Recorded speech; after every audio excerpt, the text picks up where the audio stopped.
Très bien, bonsoir à tous et donc bienvenue à cette conférence expérimentale. Donc nous avons le plaisir d'accueillir Emmanuel Rio et Frédéric Restagno, qui sont les deux chercheurs au laboratoire de physique du solide à l'université Paris-Saclay et qui vont donc nous parler de la vie et de la mort de bulles de savon. Donc on est très anxieux de tout ça.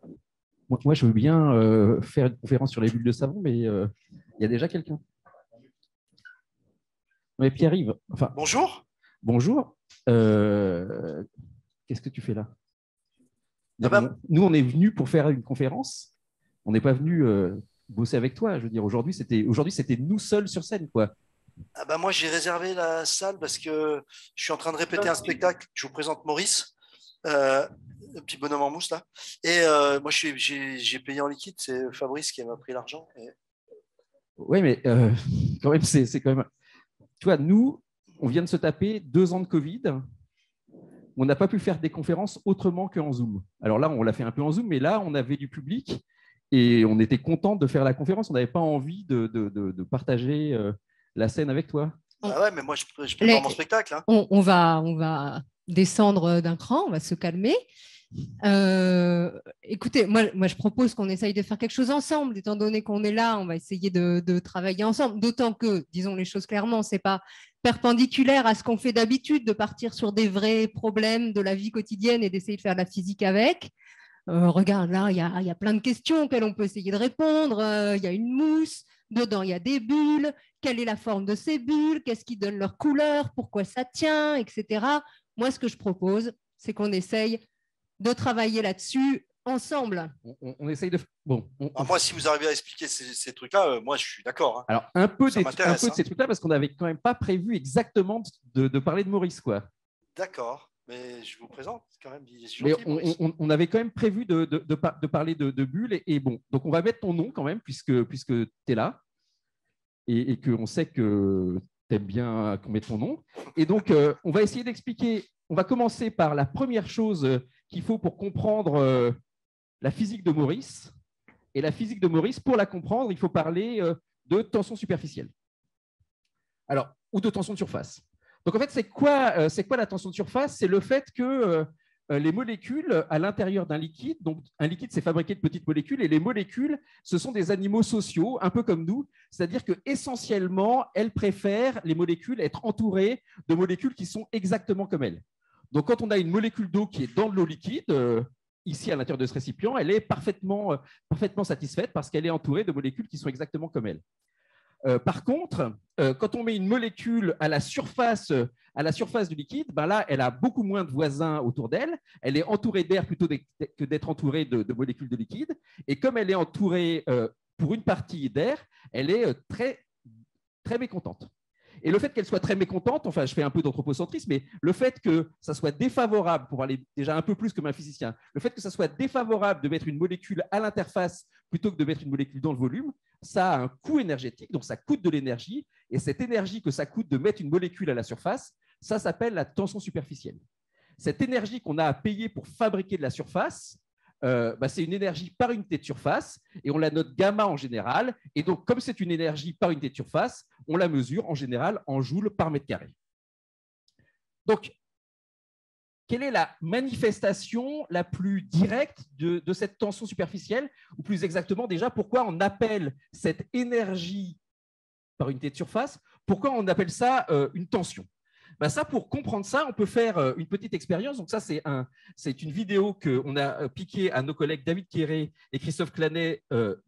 Et dans cette vidéo, ce qu'on voit essentiellement, c'est un cadre métallique. Et sur ce cadre métallique, il est sorti en dehors d'une solution d'eau savonneuse, à peu près comme celle qui est ici.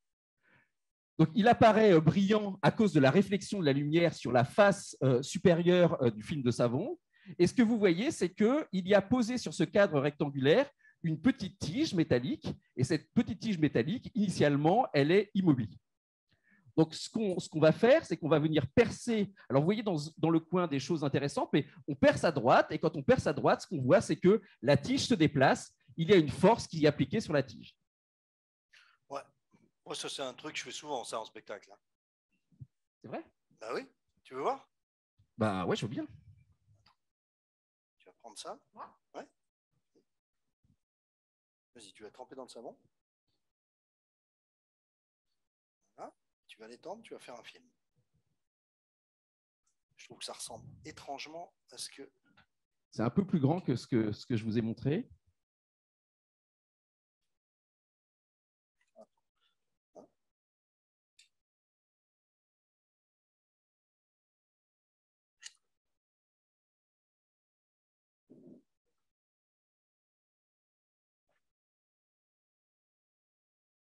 C'est un peu la même chose, non? C'est exactement la même chose. Alors, on va essayer de comprendre ce qu'on vient de voir. Qu'est-ce qu'on vient de voir dans l'expérience de la barre ou exactement dans l'expérience que tu nous as montrée sur la bulle qui se déplace? Initialement, quand le film de savon est complet, il y a les molécules qui sont à droite de la tige et les molécules qui sont à gauche de la tige, elles sont également insatisfaites. Donc, chaque molécule à gauche ou à droite a envie de minimiser l'interface et tire sur la tige de manière équivalente. Maintenant, quand on perce le film de savon du côté droit, alors il n'y a plus de molécules à droite et les molécules qui sont à gauche, elles ont la possibilité de venir diminuer leur surface pour avoir plus de molécules à la surface, mais que des molécules dans le volume. Et on a une force qui vient tirer sur la barre. Et donc, on comprend maintenant qu'un liquide, c'est vraiment sous tension et ça vient tirer sur ses contours sous l'effet de la force de tension superficielle. Ouais. Moi, mon problème, c'est que les bulles, elles finissent toujours par péter. Regarde, Maurice, il est mort. Il est en train de mourir, en tout cas. Il est en train de mourir. Et on voit qu'il y a plein de bulles qui ont déjà pété. Ouais, ça c'est vraiment une question. C'est vraiment une question qui est vraiment très importante et qui va vraiment très intéressante du point de vue de la physique, la question de la rupture d'une bulle de savon. Alors, la rupture d'une bulle de savon, c'est quelque chose qu'on a étudié, qu'on peut étudier au laboratoire, si j'y arrive. Et ici, vous avez une vidéo faite à la caméra rapide d'un film de savon qui fait 2 mètres de haut. Donc, vous voyez des couleurs et vous voyez que là, on filme à 5000 images par seconde. Et ça veut dire que comme on a un film qui dure quelques secondes, on a un film qui est extrêmement ralenti, ça veut dire que la vitesse d'ouverture d'un film de savon, c'est quelque chose qui est extrêmement grand. Donc, on peut mesurer ici typiquement une vitesse de l'ordre du mètre par seconde. Alors, est-ce qu'on peut comprendre comment ça se passe, l'ouverture d'un film de savon? En fait, on peut, et ça a été fait dans les années 60 par 2 physiciens qui s'appellent Taylor et Kulik. Et ce qu'ils ont fait, c'est qu'ils n'ont pas exactement initialement fait des mesures sur un film vertical comme ceci, mais ils ont plutôt fait une bulle hémisphérique comme ceci, et puis ils sont venus percer cette bulle soit par un fil chaud, soit en mettant un petit Kleenex. Donc, quand on fait cette expérience-là et on regarde le rayon en fonction du temps, c'est la figure de gauche, on voit que le rayon en fonction du temps, c'est une droite. Et ça veut dire que la vitesse d'ouverture du trou à l'intérieur d'une bulle ou à l'intérieur d'un film de savon, c'est une vitesse constante. Alors, on comprend le mécanisme d'ouverture d'un trou dans un film de savon. Le trou s'ouvre parce qu'il y a une force le long du trou qui tend à diminuer l'air du film de savon et qui vient comme ça progressivement ouvrir le trou. Alors, c'est quelque chose d'un peu surprenant parce que si on pense à un système en physique qui est soumis à une force constante, un système en physique qui est soumis à une force constante, on pourrait penser qu'il va accélérer au cours du temps. Et ce n'est pas du tout ce qu'on voit ici, on voit plutôt une vitesse constante. Alors, ceux qui ont fait pas mal de physique, ils disent « Ah, mais je sais qu'on peut, avec une force constante, on peut fabriquer une vitesse constante s'il y a une autre force qui dépend de la vitesse. Par exemple la viscosité. » Il se trouve que dans ce phénomène d'ouverture d'un film de savon, la viscosité ne joue absolument pas. On peut montrer que la viscosité ne joue pas. Alors, s'il n'y a pas de viscosité et une vitesse constante, il faut quelque chose d'autre. Et en fait, ce quelque chose d'autre, c'est l'inertie. Qu'est-ce qui se passe? En fait, quand le trou s'ouvre, ce qu'il fait, c'est qu'il fabrique un petit bourrelet, et je m'y connais en bourrelet, il fabrique un petit bourrelet, et ce petit bourrelet, il vient collecter le liquide qui était initialement dans le trou. Et donc, on a un objet qui est soumis à une force constante, mais dont la masse croît au cours du temps du fait qu'il vient collecter le liquide du film qui est mangé progressivement par le bourrelet. Et cette combinaison d'une force constante et d'un objet qui est de plus en plus lourd, donc de plus en plus difficile à déplacer, ça nous donne une vitesse constante. Et on peut calculer, ça c'est la formule de Killy qui est en bas, que la vitesse, elle dépend de quoi? Elle dépend de la tension de surface. Plus la tension de surface est grande, plus la vitesse est grande. Et ça, on le comprend assez bien. Et puis, ça dépend de la masse volumique de liquide. Plus le liquide est lourd, plus la vitesse est lente. Ça, on comprend aussi, puisqu'on a dit que c'était l'inertie qui était le frein de cette ouverture. Et puis, plus H, c'est l'épaisseur du film de savon, plus l'épaisseur du film de savon est petite, plus la vitesse est grande. Et ça, on le comprend aussi, puisque ça sera un objet qui sera avec moins d'inertie, donc qui se déplacera plus facilement. Ce que tu dis, ça me fait penser à quelque chose, c'est que toute cette histoire de rupture, ça dépend beaucoup normalement de la solution qu'on a mis à l'intérieur. Avec quoi est-ce qu'on a fait les bulles de savon? Et toi, ça doit être une question qui est importante pour toi. Qu'est-ce qu'il y a à l'intérieur de ce liquide vert là? Alors moi, j'ai plusieurs recettes pour m'adapter justement. J'ai 4 recettes. Alors moi, je vois qu'il y a des enfants ici. Je le dis, mais vous ne le répétez pas. Hein. Okay, j'ai 4 recettes. J'ai du liquide vert, du jaune, du transparent et du bleu. Alors, le vert, c'est facile, c'est celui qui est là. Quand on habite à Paris, on va dans un parc ou un jardin, on ramasse des escargots et des grenouilles, on les coupe en petits morceaux, on les mélange avec de l'eau, on les passe au mixeur et ça donne du liquide vert. Le liquide jaune, c'est le même principe. On va dans un parc ou un jardin, on ramasse des escargots, des limaces, on les coupe en petits morceaux, on les mélange avec de l'eau, on les passe au mixeur et ça donne du liquide jaune. Ah oui, j'ai oublié de vous dire un truc. Les escargots, ce n'est pas n'importe lesquels. C'est les gros escargots de Bourgogne, bien gros, bien gras. Et surtout, on enlève la coquille, parce que la coquille, ça pète les bulles. Le liquide transparent, on ne peut pas le fabriquer quand on habite à Paris. Il faut habiter au bord de la mer. Est-ce que vous avez une idée, les enfants, de ce qu'on peut ramasser dans la mer? Mademoiselle? Non. Vous voulez que je vous dise? Non, pas des algues. On ne va pas passer la soirée là-dessus. En fait, vous n'êtes pas des vrais professionnels des bulles. Pour faire du liquide transparent, on ramasse des méduses. Mais attention, les méduses, ça pique. Donc, on met des gants, on ramasse des méduses, on les coupe en petits morceaux, on les passe au mixeur et ça donne du liquide transparent. Le liquide bleu, c'est le plus dur à faire, c'est le plus rare. Madame? Voilà, on peut applaudir madame, s'il vous plaît? Ça, c'est une professionnelle. Pour faire du liquide bleu, on ramasse des schtroumpfs. Mais pas n'importe quel schtroumpf, le schtroumpf gourmand, bien gros, bien gras. On le coupe en petits morceaux, on le mélange avec de l'eau, on le passe au mixeur et ça donne du liquide bleu. Sérieusement, moi je veux bien qu'on essaye de faire des choses ensemble, mais il faut y mettre un tout petit peu du tien. Est-ce qu'on peut savoir ce qu'il y a vraiment là-dedans? J'y crois pas 2 secondes à tes schtroumpfs. Elle a la même recette que moi, la dame. Oui. Allez. Bon, allez, d'accord. Dans celui-là, en fait, il n'y a pas d'escargot ni de grenouille. Mais vous pourrez essayer quand même chez vous. Vous rapportez des escargots et des grenouilles, les posez sur la table de la cuisine, vous demandez à vos parents de vous aider. Et dans celui-ci, en fait, il y a du liquide vaisselle, un lubrifiant vétérinaire qu'on appelle le Dilube, de la glycérine liquide et de l'eau surtout. Alors, des fois, il y a des gens qui rajoutent de la levure ou de l'acide citrique. Moi, je ne le fais pas parce qu'une fois, j'ai mis de l'acide chlorhydrique et ça a un peu posé des problèmes. On va essayer de comprendre l'intérêt de chacun de ces ingrédients à l'intérieur de la recette qui est donc proposée par Slash Bubble. Et donc, on va commencer par la question du liquide vaisselle, donc, qui est ce liquide vaisselle vert. Alors, le liquide vaisselle, c'est quoi? Essentiellement, c'est du savon, c'est de l'eau savonneuse. Et les molécules de savon, elles sont schématisées ici. C'est des molécules qui ont une tête hydrophile, qui aime l'eau, et une queue hydrophobe, qui n'aime pas l'eau. Et donc, ces molécules, quand on les met dans l'eau, elles ont tendance à venir se placer de telle sorte à avoir la tête dans l'eau et la queue à l'extérieur pour ne pas être trop à l'intérieur de l'eau. Ce qui fait que quand on fait un film de savon, comme c'est dessiné ici, donc ça, c'est un film de savon, en bas, il y a de l'air, au milieu, il y a de l'eau, et en haut, il y a de l'air. Et les molécules, elles viennent se mettre sur l'interface du haut et sur l'interface du bas, de telle sorte à avoir la tête hydrophile à l'intérieur du liquide, la queue à l'extérieur, puis il y a quand même quelques petites molécules qui sont à l'intérieur. Alors, pourquoi est-ce que ça aide à faire des films de savon? Pour expliquer ça, il faut comprendre ce que c'est que l'effet Marangoni. Et ça nécessite de revenir à ce qu'expliquait Frédéric tout à l'heure, c'est cette tension de surface. Ce qui est schématisé ici à gauche, c'est que la grandeur dont parlait Frédéric, qui est la tension de surface, elle diminue quand je augmente la concentration de savon. Donc, plus j'en mets, plus la tension de surface est petite.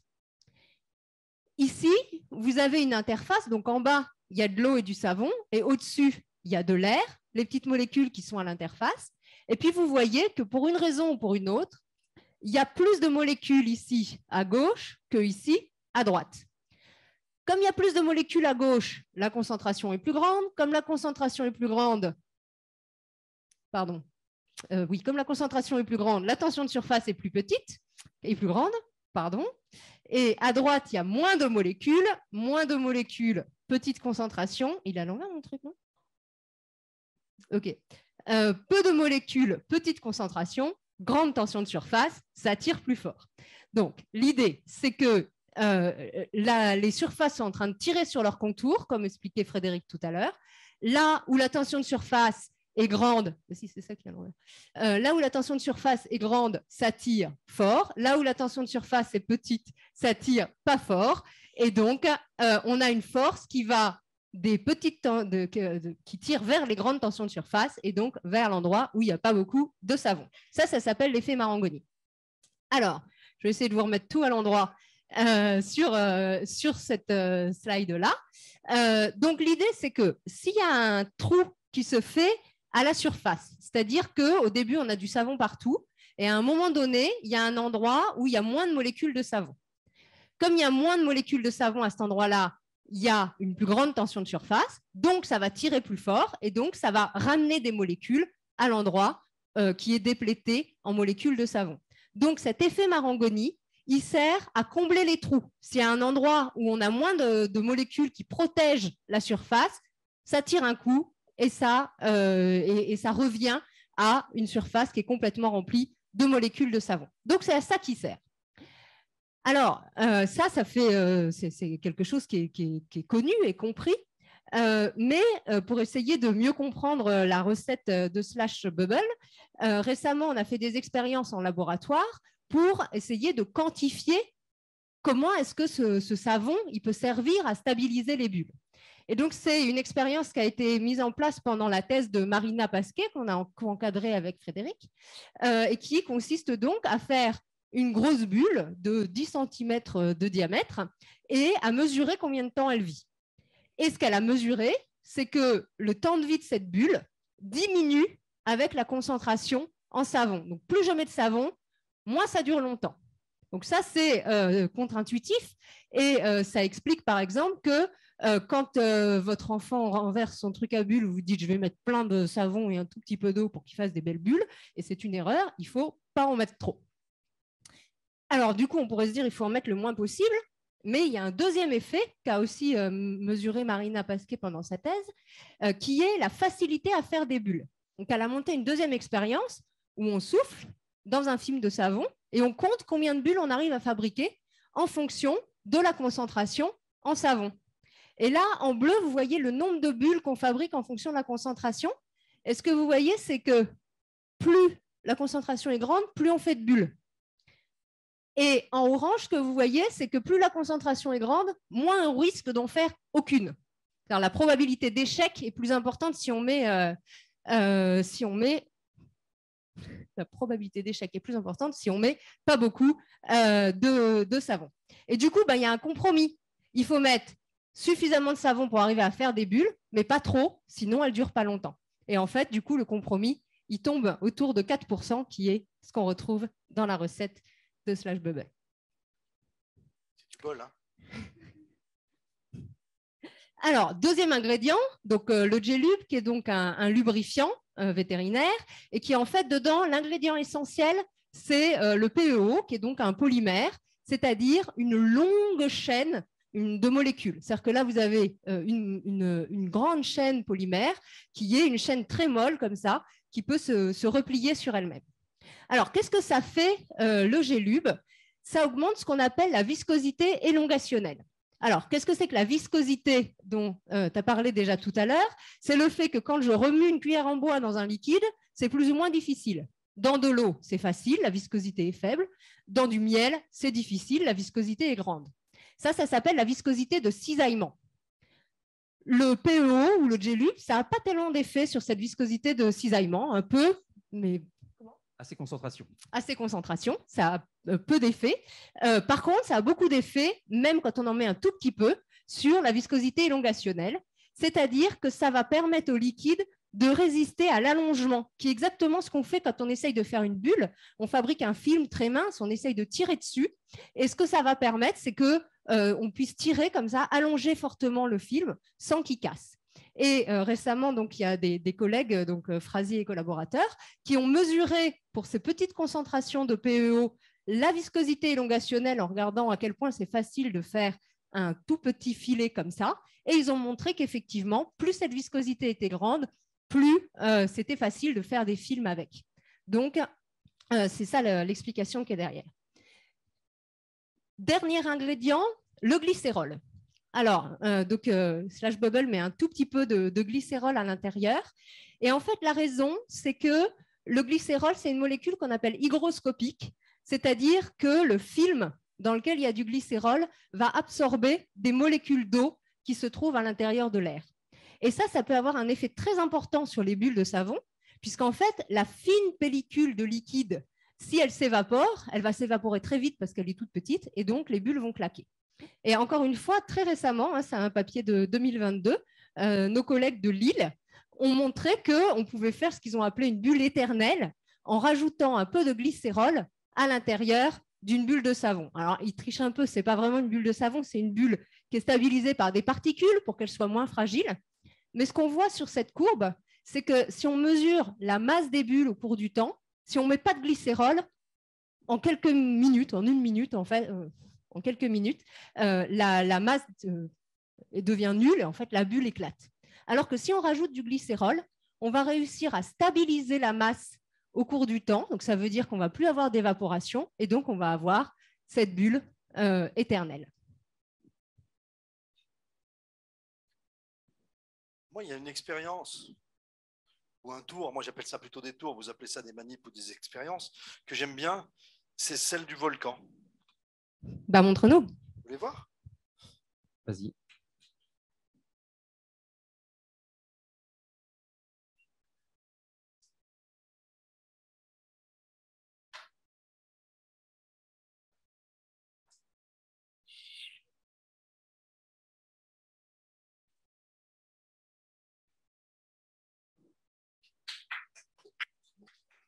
C'est beau, hein? Tu sais ce que tu vois là? Tu vois la mise en évidence d'une loi de la physique qui s'appelle la loi de Laplace. Alors, je vais essayer de raconter un peu ce que c'est que la loi de Laplace.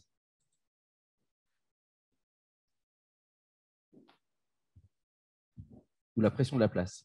En fait, quand on fabrique une bulle de savon, en général, on part d'un cadre à la maison et on le trempe dans du liquide vaisselle ou du liquide à bulles, c'est mieux, hein, et on souffle. Donc, on part d'un film de savon qui est plan, et puis on exerce une pression de l'air, et cette pression de l'air, elle vient courber ce film de savon et éventuellement entraîner la bulle. Donc, pour courber un film de savon, il faut donc appliquer une pression, et cette pression, c'est la pression de Laplace. Dit autrement, comme on a dit qu'un film de savon, c'était sous tension, c'était exactement comme une membrane élastique. Si on veut courber une membrane élastique, ça va aller. Si on veut courber une membrane élastique, il faut venir exercer cette force-là qui vient courber l'interface. Alors en fait, ça a été mis en équation au 19e siècle par un physicien qui s'appelle Laplace, d'où le nom de pression de Laplace, loi de Laplace. Et il a même calculé précisément la pression à l'intérieur d'une bulle, et il a montré que la pression à l'intérieur d'une bulle, elle était plus grande que la pression à l'extérieur d'une bulle. Et le fait que la pression à l'intérieur d'une bulle soit plus grande que la pression à l'extérieur d'une bulle, c'est même relié au rayon de la bulle de savon. Et ce qu'on peut montrer, c'est que comme la surpression, elle est en tension de surface divisée par le rayon, si le rayon de la bulle est petite, elle est vraiment, la pression à l'intérieur est grande. Et si le rayon de la bulle est petit, non, si le rayon de la bulle est petit, décidément, si le rayon de la bulle est petit, la pression est grande. Si le rayon de la bulle est grande, alors la pression est petite. Donc ça a une conséquence, qui est qu'on peut voir dans les mousses.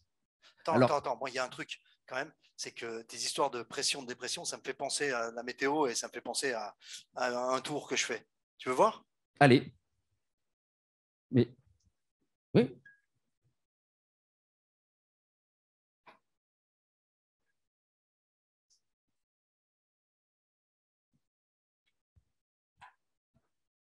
C'est presque comme tout à l'heure. Ouais, presque.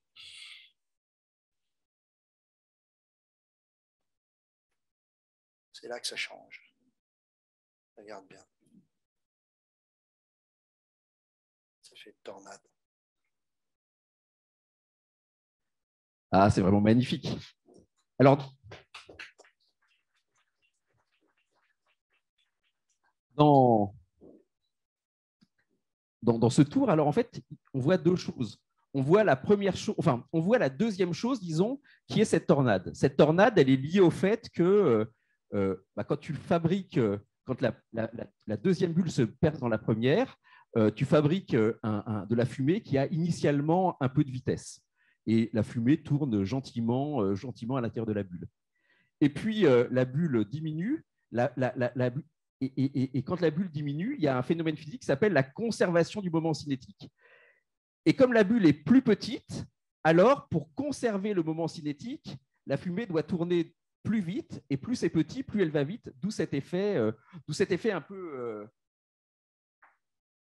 Ah, tu le fais bien. Hein, patineuse artistique. Ah, ouais. Hein.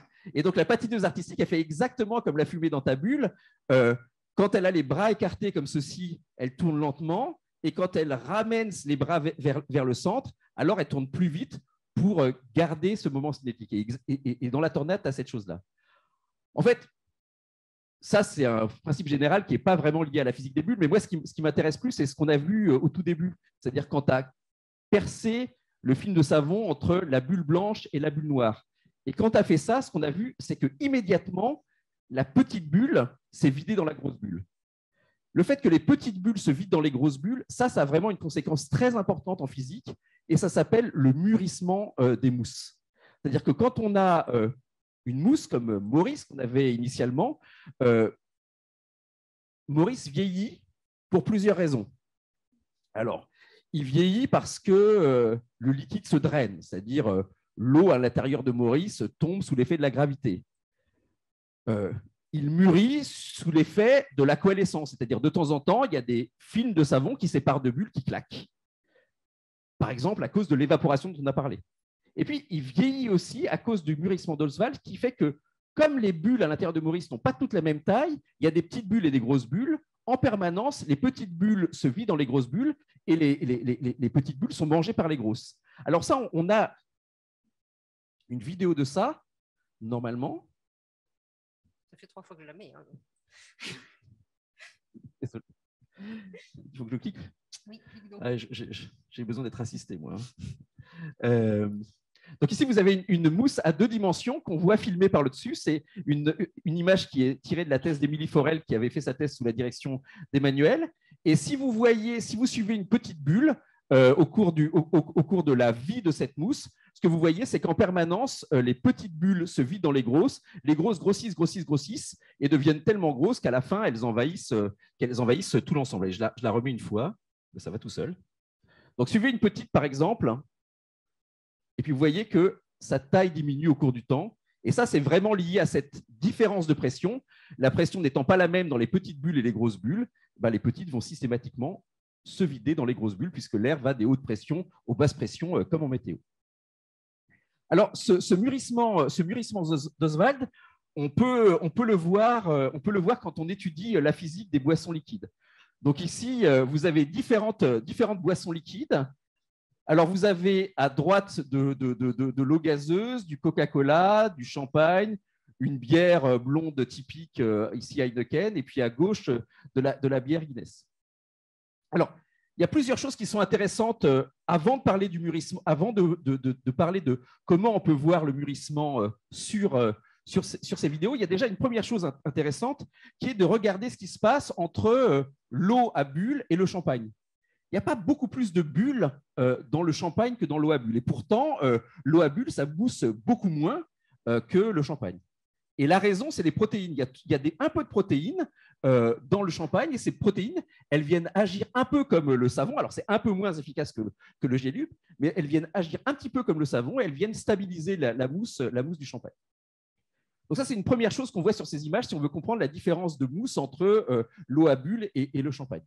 Et puis, une autre chose, pour ceux qui boivent de la bière que vous avez sans doute remarqué, c'est la différence de mousse qu'il y a entre une bière Heineken et une bière Guinness. Donc, dans la bière Guinness, la mousse, on a l'impression qu'elle va durer éternellement. Alors, ça, parce que les gens qui aiment la Guinness, ils aiment la bière avec un col. Donc, ils aiment la bière avec de la mousse. Et la raison de ça, c'est que le vieillissement, le mûrissement est beaucoup moins grand dans la Guinness que dans la bière Heineken.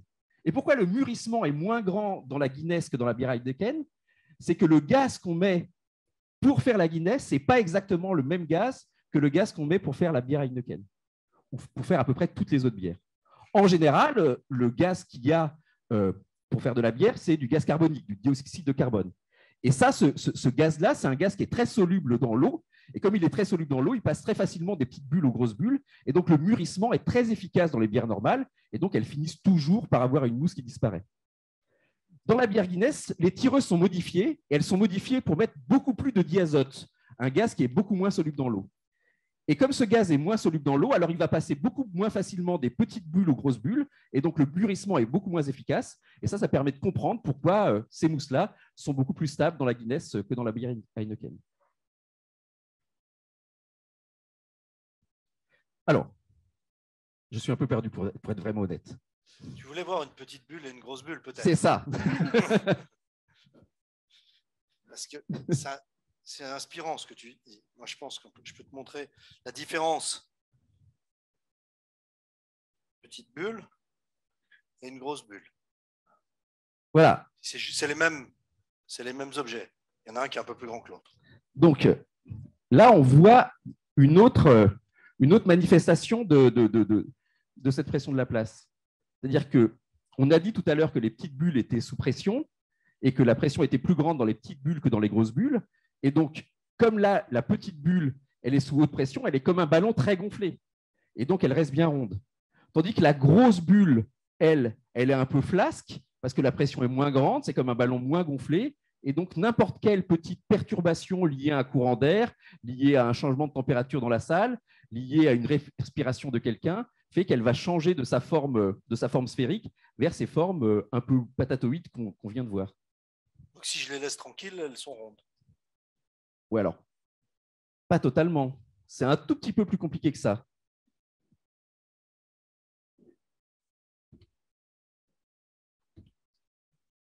Donc, décidément. Donc ça, c'est...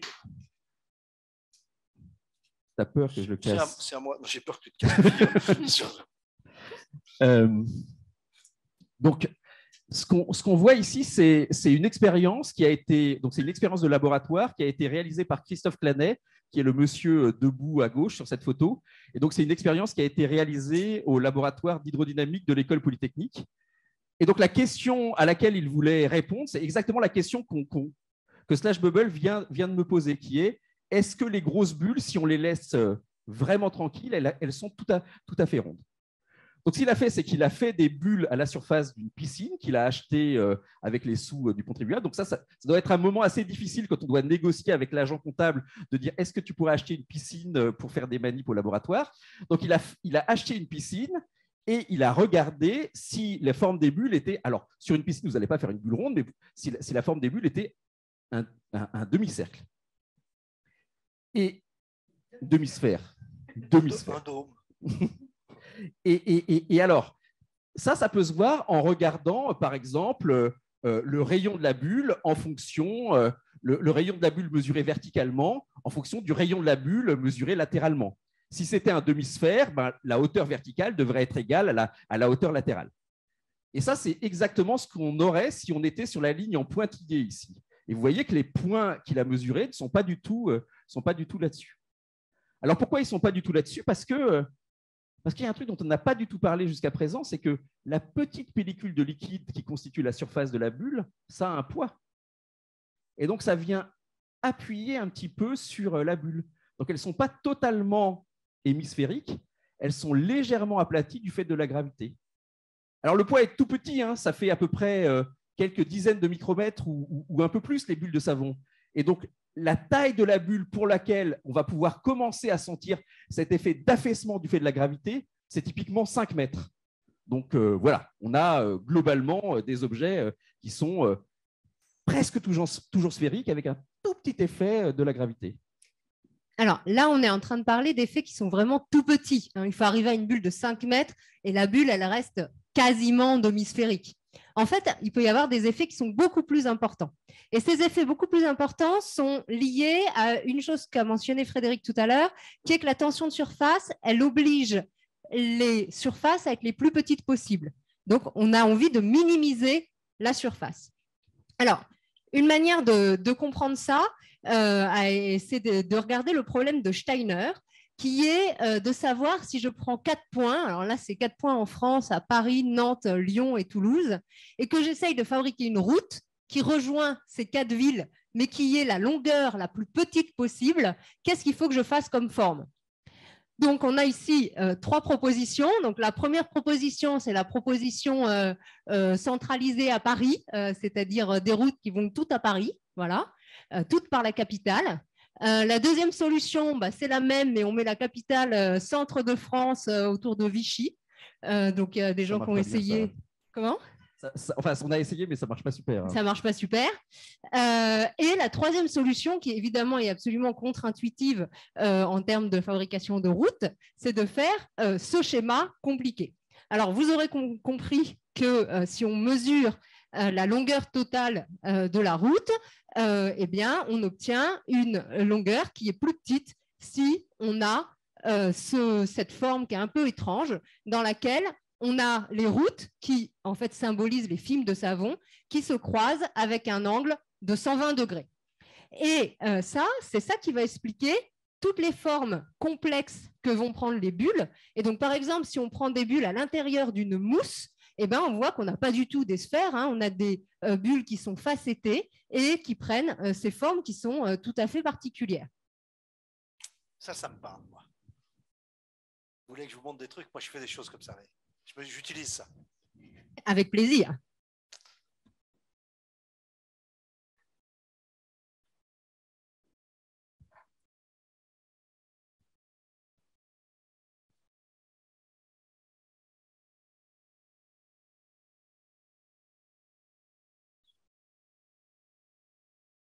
On voit bien ce que disait Emmanuel. Là. Et on va le voir encore mieux maintenant.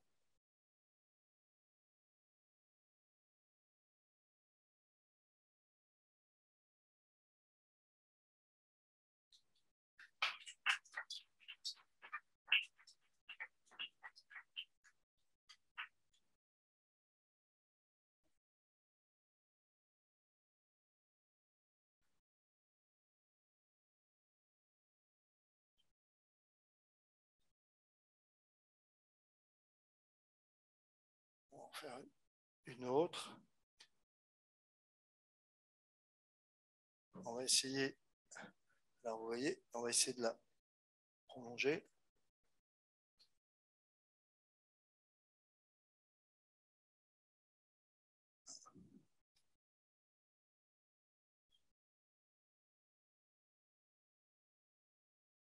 Alors, attendez, là, c'est pas terrible. Le truc qui va pas. Il y en a une qui est pas bien placée. C'est laquelle? J'essaie de voir. Il y en a une qui est pas bien placée. Ah oui, c'est un peu compliqué. Je vais la refaire. Là, je peux pas la récupérer.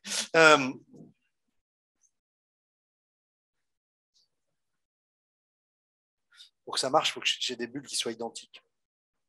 Également. Que ça soit beau.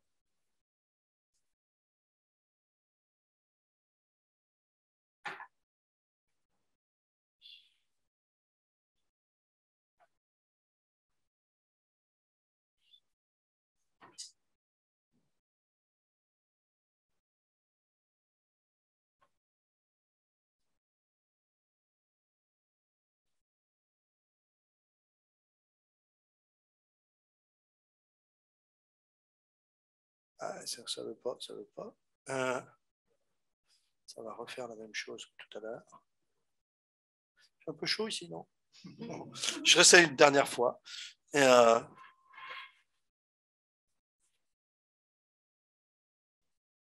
on avait dit que c'était fragile. Hein.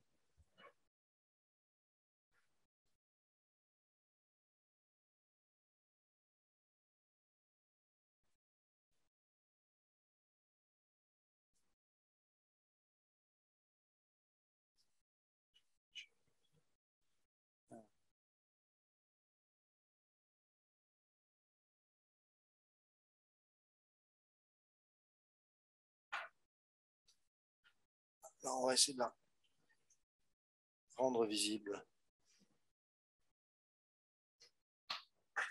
Ça, c'est un dodécaèdre. Si mes bulles sont identiques, normalement, les faces sont identiques aussi. Elles ne sont pas tout à fait. Alors, c'est compliqué de dire ce qui marche et ce qui ne marche pas parce que c'était beau tout le temps. Ouais, et du point de vue de la physique, ça marche tout le temps parce que ce qu'on voit super bien sur tout ce que tu as montré, c'est ce qu'on appelle les lois de plateau.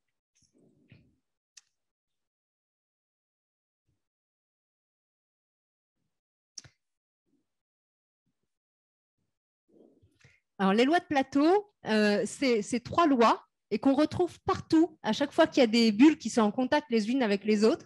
D'abord, c'est celle que je vous ai montrée tout à l'heure sur le problème de Steiner. C'est quand on a des films de savon, ils se rencontrent toujours 3 par 3. Et quand ils se rencontrent toujours exactement à 120 degrés. Et quand ils se rencontrent 3 par 3 à 120 degrés, ils forment un petit canal de liquide qu'on appelle un bord de plateau, c'est les lois de plateau. Et ces bords de plateau, ils se rencontrent en formant avec un angle de 109 degrés. Et si on se place à l'intérieur d'une mousse, les bulles, elles ne sont pas toutes identiques, elles n'ont pas toutes la même forme, etc. Mais ces 3 règles, elles sont toujours vérifiées. Il y a un truc dont on n'a pas parlé du tout, c'est les couleurs des bulles. Ouais. C'est quelque chose qui t'intéresse, toi, dans tes numéros, les couleurs des bulles? Bah, moi, dans les bulles, tout m'intéresse. Et les bulles, elles ont effectivement, pour moi, la possibilité d'avoir des couleurs qui sont magnifiques.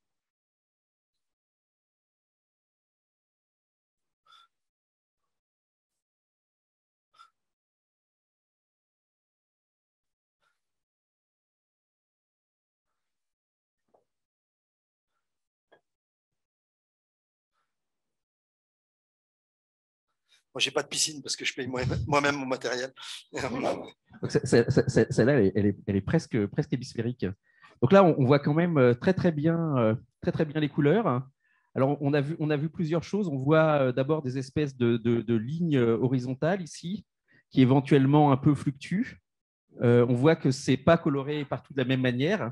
Et donc, ça, au-delà du fait que c'est très beau, c'est vraiment quelque chose que nous, on utilise très souvent au laboratoire.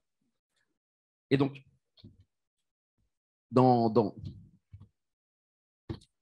merci.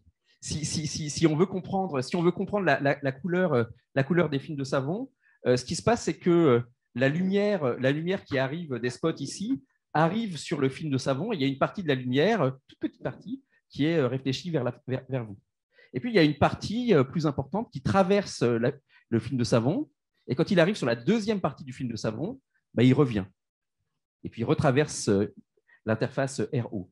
Et donc, la lumière qui a été réfléchie sur la face avant du film de savon et la lumière qui a été réfléchie sur la face arrière du film de savon, elles n'ont pas suivi exactement le même chemin. Et le fait qu'elles n'aient pas suivi exactement le même chemin, ça conduit au fait qu'il y a des interférences lumineuses. Et ces interférences lumineuses, c'est elles qui sont responsables de la couleur des films de savon. Alors, c'est vraiment quelque chose que nous, on utilise au laboratoire. Et durant la thèse de Lorraine Champougny, qui a fait sa thèse sous la direction d'Emmanuel et de moi, on a utilisé cette propriété de la couleur des films de savon pour regarder en particulier quelle était la quantité de liquide qu'on entraînait quand on tirait un cadre hors d'une solution d'eau savonneuse. Alors, on a ici un dispositif qui est une partie du dispositif de la thèse de Lorraine Champougny, qui est qui est le dispositif qui permet d'analyser la couleur des films de savon. Parce que, évidemment, on peut regarder comme ça. Et alors, Newton faisait ça. Je veux dire, Newton savait dire telle couleur égale telle épaisseur. Mais ça, c'est un peu pénible. Et puis, quand on fait des manips qui vont un peu vite, ça serait un peu pénible de dire alors, c'est passé de bleu à rouge, à jaune clair, à jaune pâle, etc. Et donc, ce qu'on fait, c'est qu'on envoie de la lumière ici avec cette fibre optique. La lumière se réfléchit sur la face avant et sur la face arrière de la fibre optique. Et on regarde ici la lumière réfléchie en fonction de la longueur d'onde de la lumière, c'est-à-dire en fonction de la couleur de la lumière. Et ce que vous voyez, c'est que vous voyez des oscillations.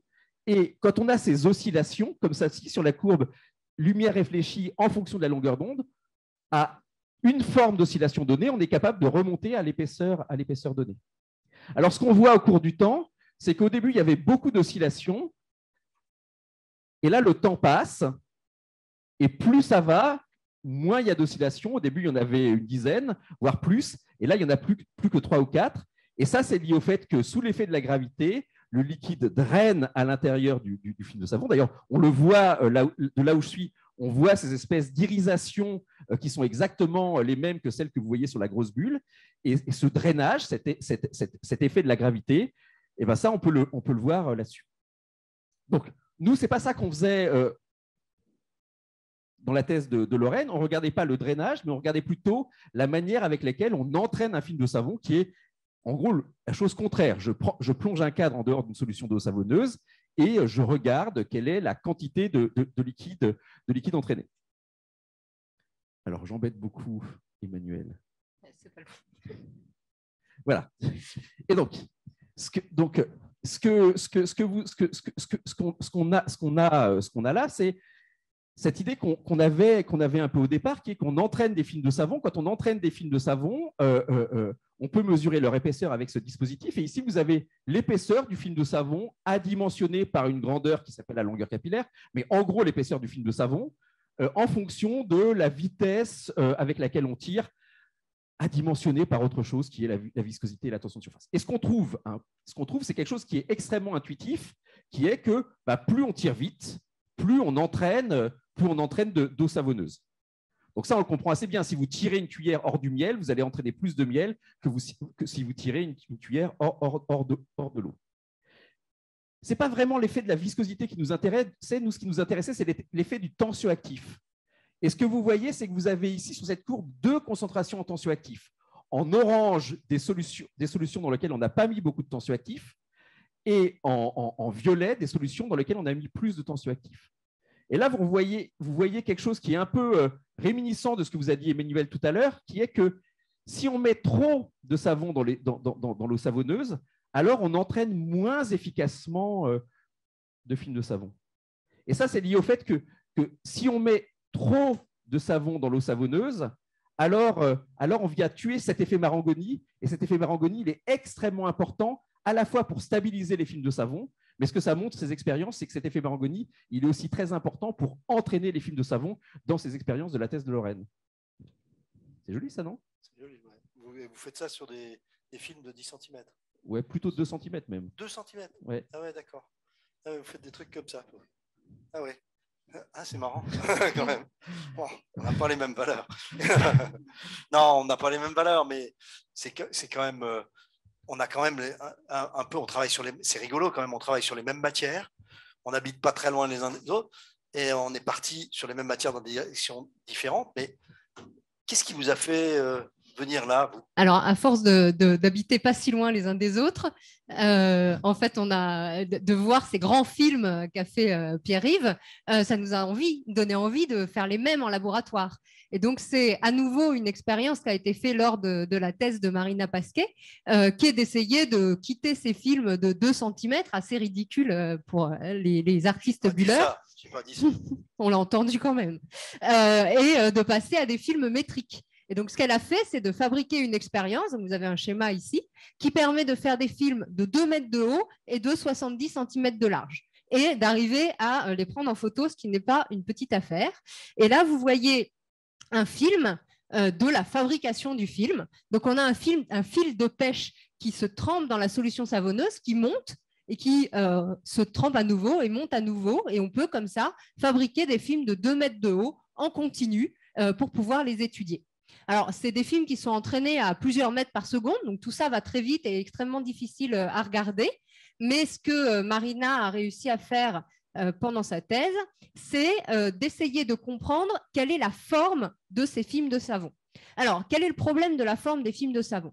C'est que si je prends une petite tranche de film de savon, elle a un poids dont vous a parlé Frédéric tout à l'heure pour la grosse bulle, et ce poids, elle fait que le film de savon, il va tomber. Il tombe, sauf si on a une force qui permet de retenir le film de savon. Et la force qui est un bon candidat pour arriver à tenir le film de savon, c'est la force de tension de surface et même la force de Marangoni.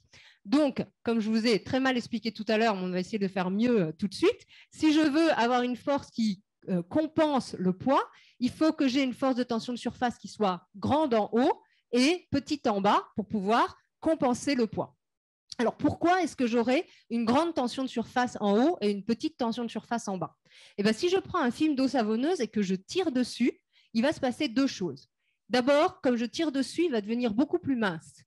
Et ensuite, comme je tire dessus, les tensioactifs qui sont à la surface, ils vont se diluer. Donc, la concentration va être plus faible et donc la tension de surface va être plus grande. Et donc, si on met ça en équation, on obtient donc le fait que le poids doit être compensé par les variations de tension de surface. Et si on rajoute le fait que plus le film est mince, plus la tension de surface est grande, eh bien, on obtient une prédiction qui est que l'épaisseur, elle dépend de la hauteur à l'intérieur du film de savon comme une exponentielle. Et donc, ce qu'a fait Marina Pasquet, c'est de mesurer l'épaisseur à chaque endroit de ces films de savon et de comparer à la prédiction. Et donc, c'est ce qu'on voit ici. Alors, je ne vais pas vous expliquer précisément la courbe, mais on voit l'épaisseur en fonction de la position.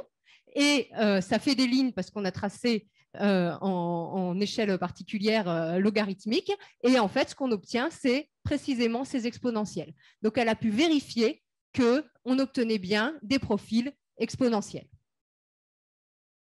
Donc, ça nous amène à la conclusion de ce séminaire qui était d'essayer de discuter quelques effets de physique qui nous paraissent pertinents et intéressants pour comprendre la vie et la mort des films de savon. Donc, les messages les plus importants, c'est d'abord qu'il existe une tension superficielle ou une tension de surface à la surface des liquides, qui est cette énergie par unité de surface qu'il faut payer pour créer de la surface. La deuxième idée importante, c'était cette idée que dans une bulle, la pression n'est pas la même que dépend de la taille de la bulle. Et cette idée, c'est cette idée de la loi de Laplace. Enfin, on a passé pas mal de temps pour vous parler des tensioactifs. En fait, les tensioactifs, ils ont vraiment un rôle extrêmement important pour comprendre les films de savon. Et fondamentalement, ce que vous avez compris aujourd'hui, c'est quelque chose qui n'est pas toujours clair dans la tête des gens, qui est que quand on met des tensioactifs à l'intérieur d'eau savonneuse pour fabriquer des bulles, ça abaisse la tension superficielle, donc ça diminue le coût pour fabriquer les interfaces. Mais si on n'avait que ça, ça ne permettrait pas de comprendre la physique des bulles de savon. Parce que l'huile, ça a à peu près la même tension de surface, donc le même coût énergétique pour fabriquer de la surface que l'eau savonneuse. Ce qui est très important, ce que disent toutes les expériences qu'on vous a montrées aujourd'hui, c'est que non seulement les tensioactifs, ils abaissent la tension de surface, mais ils sont en plus capables de créer ces gradients Marangoni, ces gradients de tension superficielle à l'interface, et que sans ça, s'il n'y avait pas de gradient de tension superficielle à l'interface, s'il y avait juste une tension de surface plus basse, il n'y aurait pas du tout de mousse. Enfin, on a discuté le rôle des polymères pour la stabilité, le rôle des couleurs, et puis on a vu ces jolis films au laboratoire qui permettent de fabriquer des films de 2 mètres qui sont presque aussi grands que ceux faits par Pierre-Yves. Pourquoi vous faites ce métier, vous? Alors, en fait, on fait ce métier parce que il y a des questions, en fait. On a vu qu'il y avait des questions dans Maurice, mais les questions, on se les posait avant que tu nous parles de Maurice. Et au fond, des systèmes avec des films de savon, au-delà des bulles des enfants, au-delà des bulles des artistes, on en rencontre partout dans la vie de tous les jours. Et les applications de cette physique-là, elles sont très nombreuses. Alors, on peut en citer quelques-unes, hein. Vous avez des mousses ici, des mousses dans les cosmétiques. Il y en a un peu partout dans les cosmétiques. Alors, la mousse à raser, ce n'est pas très à la mode avec la mode de la barbe. Gillette perd beaucoup d'argent ces temps-ci depuis quelques années. Mais quand même, il gagne moins d'argent. Il continue à vendre de la mousse à raser. Vous en avez dans le café. Et ça, c'est des recherches relativement actives, hein, puisque un des enjeux de l'industrie agroalimentaire, c'était dans le Nespresso, par exemple, pour les nommer, c'était de réussir à faire avec la machine Nespresso la même mousse que ce qu'on a avec un vrai percolateur. Donc, qu'est-ce qu'il faut pour stabiliser la mousse du café sans percolateur? Ça, c'était une question intéressante. Vous avez des mousses. Vous avez la mousse au chocolat qui est stabilisée par un peu autre chose que du savon, mais qui tient aussi et qui est intéressante. Et puis, vous avez des applications ici pour éteindre les incendies qui sont très intéressantes parce que vous pouvez éteindre de l'incendie en mettant de l'eau. Et ça c'est très bien, c'est très efficace. Mais quand les pompiers sont partis, ils ont déversé des milliers de litres d'eau et éventuellement, vous avez des plafonds ou des sols qui s'écoulent sous le poids de l'eau. Et si vous réussissez à éteindre un incendie avec de la mousse, vous utilisez beaucoup moins d'eau et ça, c'est très intéressant. Et puis, les mousses qu'on utilise, on ne les utilise pas toujours à l'état liquide. Et il y a dans notre vie de tous les jours plein de mousses qui sont utilisées à l'état solide. Alors, on peut parler des mousses d'isolation qui sont vraiment un très joli exemple de système qui est liquide quand il est mis en application et puis qui solidifie quand la mousse sèche. Vous avez la mousse du pain. Alors, après le confinement, il y en a beaucoup d'entre vous, enfin certains d'entre vous, qui ont essayé de faire du pain à la maison. Et je pense que ceux qui ont essayé de faire du pain à la maison, ils se sont rendus compte à quel point fabriquer des bulles de la bonne taille dans le pain et pas faire des toutes petites bulles toutes uniformes, c'était un vrai enjeu. Et évidemment, c'est une question qui est intéressante. Et puis, vous en avez pour l'isolation, pour les matériels, etc. Donc, les mousses, il y a énormément d'applications. Et alors, juste pour compléter, évidemment, les questions ne sont pas toutes industrielles. Et une des raisons pour lesquelles on travaille sur les bulles, mais pour lesquelles on fait de la physique, entre autres, c'est aussi la formation des jeunes. Donc, j'en profite juste pour remercier celles, en l'occurrence, qui ont participé, qui ont fait les expériences qu'on vous a montrées aujourd'hui, en particulier Lorraine Champony et Marina Pasquet, et puis toute l'équipe matière molle aux interfaces dans laquelle on travaille. Après, donc ça, c'est les raisons pour lesquelles nous, on fait des bulles. Ça ne nous dit pas du tout pourquoi est-ce que toi, tu t'es mis à travailler avec ces objets. Moi, j'ai découvert les bulles il y a quelques années, un petit peu par hasard, et j'ai trouvé ça super beau.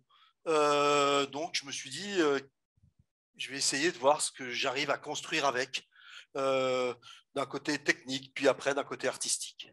Tu nous en montres d'autres de bulles? Vous voulez voir? Ouais. On va essayer alors de voir dans ce grand espace, savoir si on arrive. Je vais remettre les trucs sur lesquels tu as marché tout à l'heure. Je vais voir un petit peu si on peut faire quelque chose qui soit... Vous montrer un petit peu ce qu'on peut faire avec des bulles.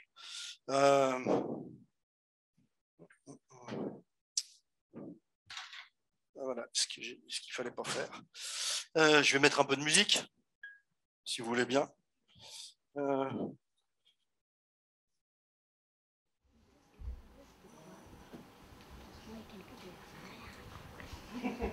suis vieux. Voilà. Ok.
C'est un peu dur là.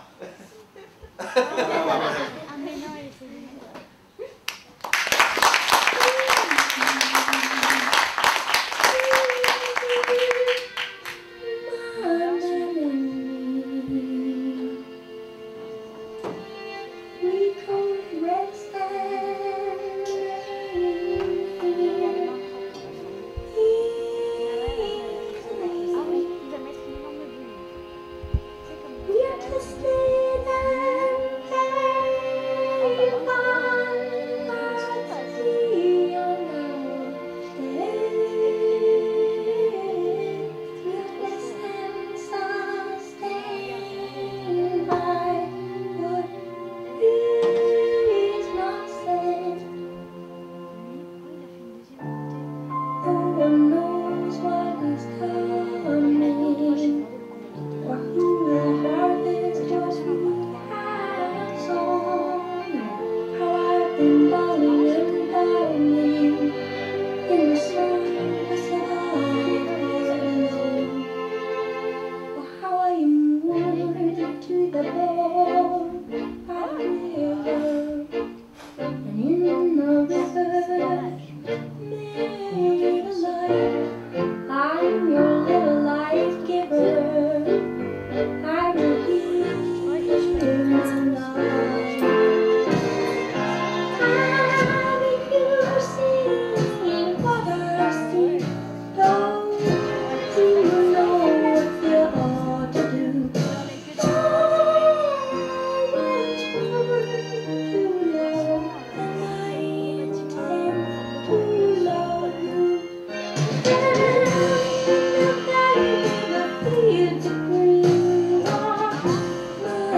Je vais demander à Frédéric et Emmanuel de venir me rejoindre. Tenter une expérience.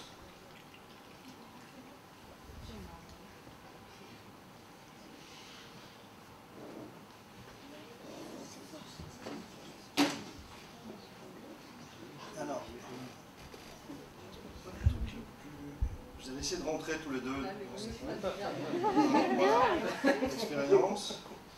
Et on va essayer, tu vas tenir ta blouse. Attention. On va essayer de faire quelque chose. Ça mouille, on peut Ouais, c'était l'objectif.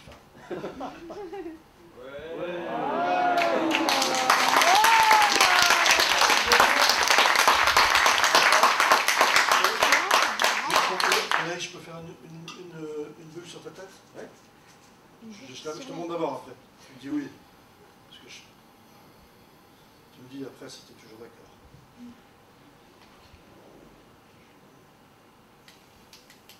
Ah. Un problème. Est-ce qu'elle va durer jusqu'à ce que je récupère? Non, on va recommencer. Parce que toujours un truc de sécurité.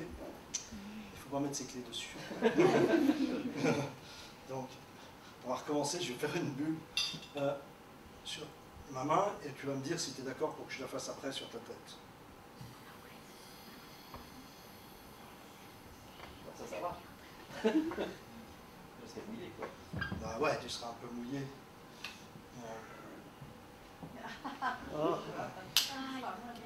Est-ce que tu vas être d'accord toujours?